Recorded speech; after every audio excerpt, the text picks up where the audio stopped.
This explore, we start off in a car park in a town centre called Guildford.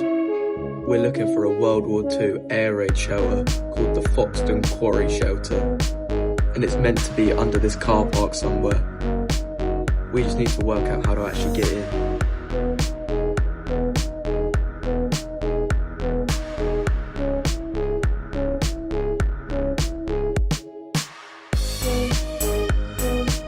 All the doors at the car park seem to be fully locked, but they look like some sort of vent that might have a possible way in.